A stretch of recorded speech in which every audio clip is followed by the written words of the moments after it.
দেশের বিভিন্ন জায়গার আরো কিছু খবর নিয়ে এবার একটি ডেস্ক রিপোর্ট। প্রাণী সম্পদ অধিদপ্তরের বিভাগীয় কর্মশালা হয়েছে চট্টগ্রামে। সকালে ভেটেরিনারি অ্যান্ড অ্যানিম্যাল সায়েন্সেস বিশ্ববিদ্যালয়ের সম্মেলন কক্ষে এতে উপস্থিত ছিলেন প্রাণী সম্পদ অধিদপ্তরের মহাপরিচালক ডাক্তার মোহাম্মদ আবু সুফিয়ান। জাতীয় সংসদ নির্বাচনকে সামনে রেখে ব্রাহ্মণবাড়িয়ার 4টি আসনে প্রার্থী ঘোষণা করেছে ইসলামী আন্দোলন বাংলাদেশ। স্থানীয় প্রেস ক্লাবে এক সংবাদ সম্মেলনে এ তথ্য জানান জেলার সভাপতি অধ্যাপক মাওলানা আবুল কালাম আজাদ। পল্লী বিদ্যুৎ সমিতির ঠিকাদারি প্রতিষ্ঠানের কাজের ৮০% রেট শিডিউল বৃদ্ধির দাবিতে মানববন্ধন হয়েছে টাঙ্গাইলে।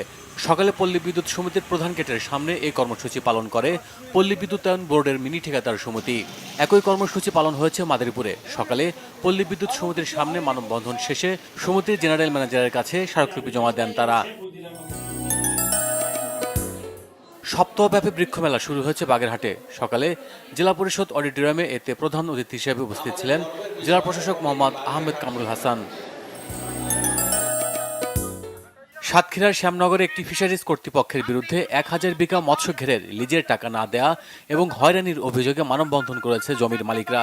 স্থানীয় প্রেস ক্লাবের সামনে এমন অভিযোগ করেন তারা। Bangla vision news desk.